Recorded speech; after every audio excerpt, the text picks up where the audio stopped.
Сәлем достар, бүгін сіздермен өте жұмсақ болып шығатын бауырсақтың рецептісімен бөлісемін. Міндетті түрде дайындап көріңіздер. Ең алдымен ыдысымызға жылы суымызды қосамыз. Содан соң жылы сүтімізді қосамыз. Енді 2 ас қасық қантымызды саламыз.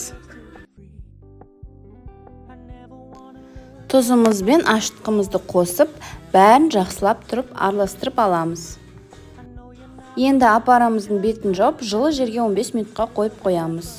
Көтерілген апарамызға сұйық майымызды қосып араластырып шығамыз.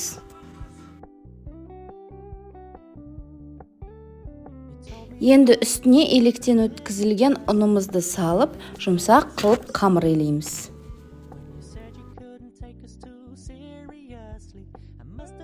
Қамырымыздың бетін целлофанмен жауып, 1 сағатқа демалдырып қоямыз.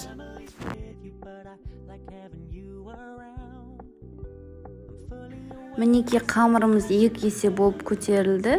Енді столдың үстіне сәл ұн сеуіп, қамырымызды жайып шығамыз.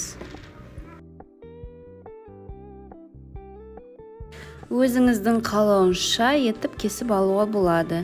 Мен осылай дөңгелектеп кесіп шықтым. Енді қызып тұрған табабымызға 2 жағынан қызарғанша қуырып аламыз.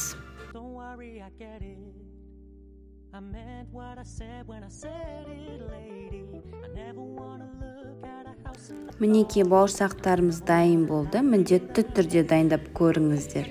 Ал сіздермен бірге болған сымбат, каналыма тіркеліп лайк басуды ұмытпаңыздар.